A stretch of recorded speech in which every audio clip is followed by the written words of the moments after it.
They say the left hand, it drop mountains. They say the right hand, be slaying dragons. The untouchable True School Sports Empire proudly presents something the boxing game's been missing. Hey, what's going on? It's your boy BT, and I came here to talk some boxing with the thousands of True School Sports subscribers. Now, this is, in fact, my official post-fight review for Zuffa Boxing 3, and I gotta give credit where credit is due. The fine folk at Zuffa Boxing tonight, they put on the best show because every fight on the main card was an absolute banger. So we have a lot to discuss. Please sit back and listen. And we'll get to Efe Ajagba's domination of Charles Martin because it's worth talking about.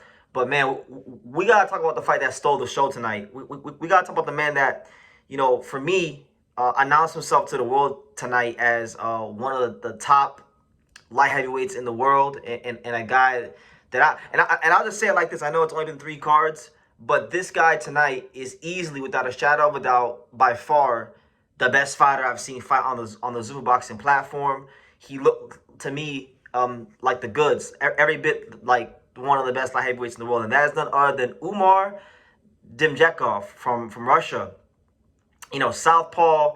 He was 13-0 coming into this fight, and I was really intrigued about this fight because, really and truthfully, you know, he was fighting a guy that I'm very familiar with in Ahmed Elbiali, a South Florida guy, a guy that's been around the fight game for a while, who's been in camps with the likes of Canelo Alvarez, the likes of Andre Ward, but his career has been plagued with inactivity and promotional issues and those kind of things. So I was intrigued to see what Ahmed Elbiali would bring to the table, and I got to be honest with you, the minute this fight started, you know, Umar just looked like he was on a different level, from his footwork to his punch placement to his jab. You know, Ahmed is a very strong guy. He's got heavy feet, so he was looking to, you know, get this guy to stop moving and get him to fight, and he couldn't. And it was, I don't want to get carried away and be a prisoner of the moment, but Umar Dzambekov, he looked exactly like, and I was telling my dad this, he looked like a southpaw Dimitri Bivol with punching power, with crazy punching power. That's what he looked like to me. You know, there's not a lot to dissect because the fight was only about, what, 2 rounds? But one thing that Umar Dzambekov did really, really well was, you know, obviously getting that jab established, circling the ring, feinting a lot, using that lead hand to probe and change levels. And then he would, every now and then, he would drop very hard body shots, right hooks, left hands, hard, effective, precise, accurate body shots, right?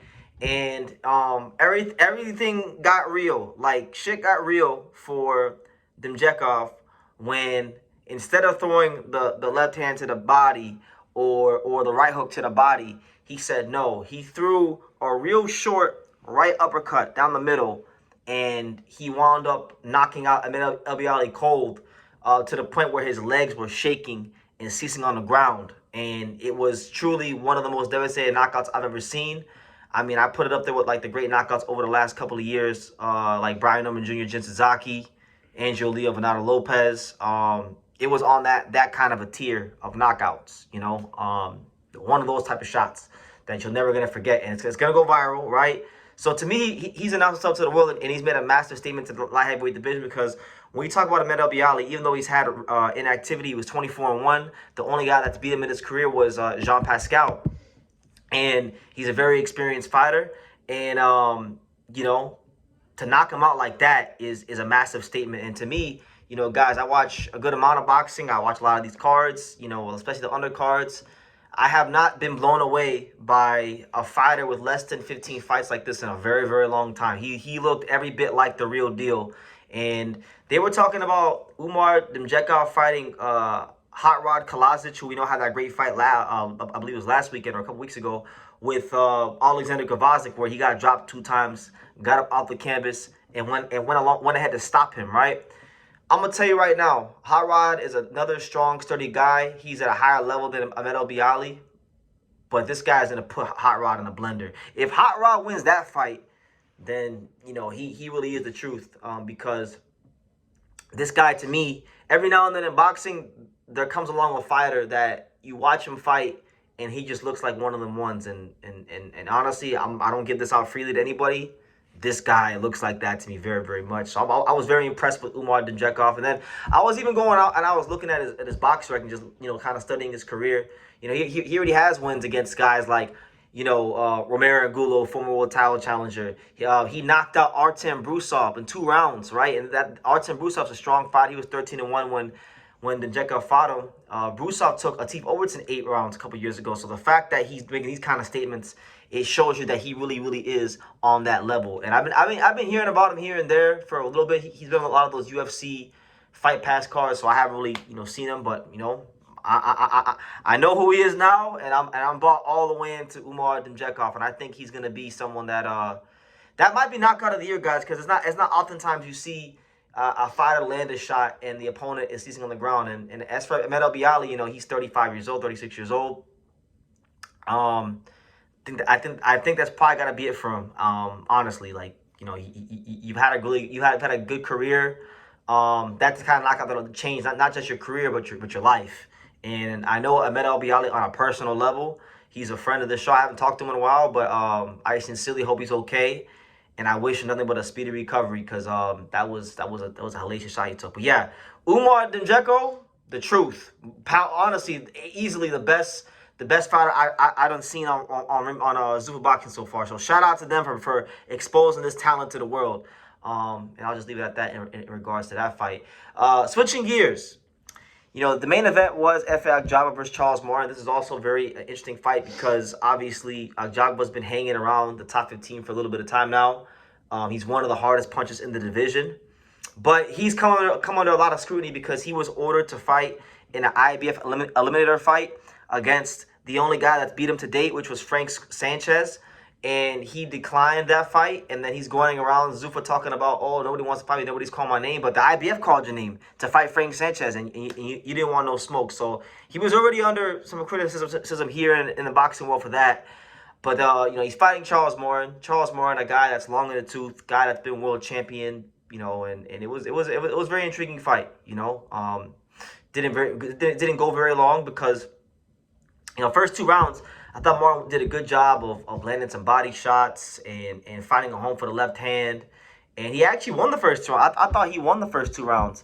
And then, it got to a point where, Efe Ajagba, he kind of wondered if he was going to pull the trigger. But I'll tell you this, in the 3rd round, he pulled the trigger. He landed a right hand on the side of this guy's chin. And he dropped him. And from that point forward, it was a straight demolition job. And he winds up actually stopping Charles Martin in 4 rounds. And I would say, to date in his career, throughout the duration of his now 9-year professional career, this is definitely in the running for probably the best performance of his career, because he hasn't looked this good in a long time. If you look at his last couple of fights, he didn't look so good against Martin Bucoli or Guido Viniello in any of those fights. This was the most mature Charles Martin I've seen. This was the best Charles Martin I've seen. And it's interesting because, we haven't heard who the heavyweights are yet, but Zuffa Boxing has mentioned the fact that they've signed three new heavyweights, but they haven't said who they were yet. So whoever those 3 heavyweights are, because they're all supposedly supposed to be American heavyweights, I would like to see him against any of those guys, or there's plenty of options out there for Efe Ajagba, but his career really needed this, and he's 31 years old, and that's a very good age for heavyweight, because we know heavyweights generally tend to mature later. But yeah. He was very patient. He saw the holes in Charles Martin's defense, and he took advantage of them very quickly and swiftly, and showed once again why he's one of the hardest punchers in the world. But he fought tonight with a lot more intent, and I think that's what we're looking for from Efe Ajagba moving forward in his boxing career.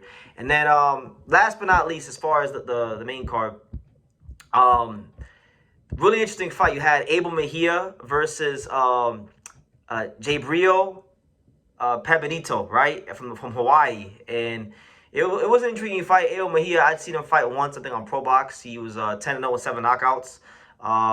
This fight was supposed to be contested at the lightweight division at 135 pounds. Abel Mejia actually came in a little bit overweight at 137 pounds. And Benito pretty much said, look, you can do whatever you want. Do what you feel is best, right?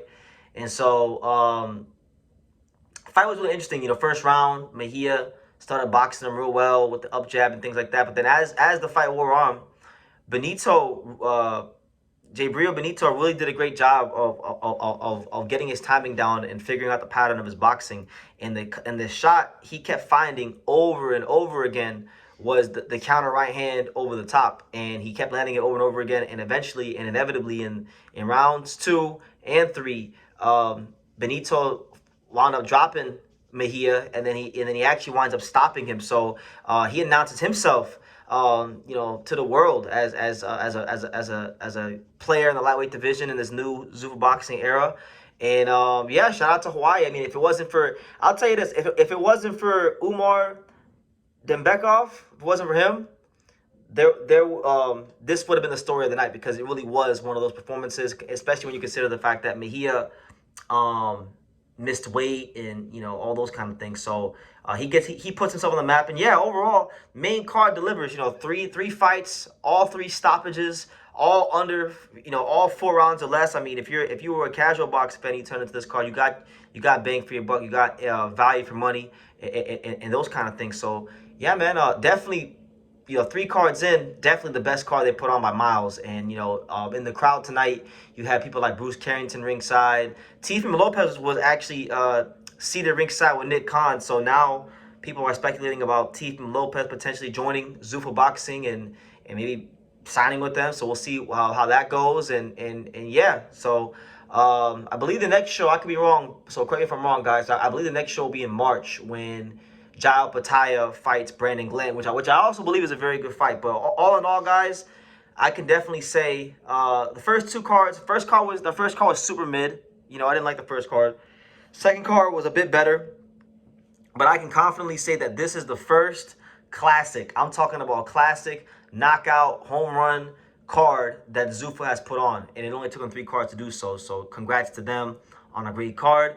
Congrats to all the fighters that went out there and shined bright, from Jaybrio Pe Benito, Umar Dzambekov, and Efe Ajagba. And speedy recovery, really, and prayers go out to my main man, the American Pharaoh, South Florida's very own, a true warrior of the sport, Ahmed Elbiali. May God bless him, and may he please recover as quick and as fast as possible, because I got a lot of love for Ahmed. He's been a great friend of the channel over the years, and yeah, so just unfortunately for him, I think he ran into a guy that, based on what he's done in past fights, his amateur background, and what I've seen tonight, this guy actually looks like an otherworldly talent, honestly. And I don't say that about many fighters, but he looked like an otherworldly talent. So there's no shame in losing to otherworldly talent. But speedy recovery to him. And shout out to Dana White and Zuffa Boxing. But yeah, leave your comments down below, guys. What did you think of the card? Who was your standout performer of the card? For me, it was not even close. Umar Dzambekov against Ahmed Elbiali. One of the best performances I've seen from any fighter in a long time. So yeah, leave your comments down below, guys. Make sure you guys take the time to subscribe. And like I say in every single one of these videos, you can love me or you can hate me, but I'm just a kid from Dania. So until next time. Thank you for watching True School Sports. Thank you for watching another video on the untouchable True School Sports empire, the home of boxing. We're on the road to 100,000 subscribers, guys. So help us keep being great. Help us keep pushing out that real boxing content for the fine folks all around the world. And make sure you jab, you hook, you Mike Tyson, you Mayweather that subscribe button. Pops, show them how do they gotta hit the subscribe button. Pop, pop, pop.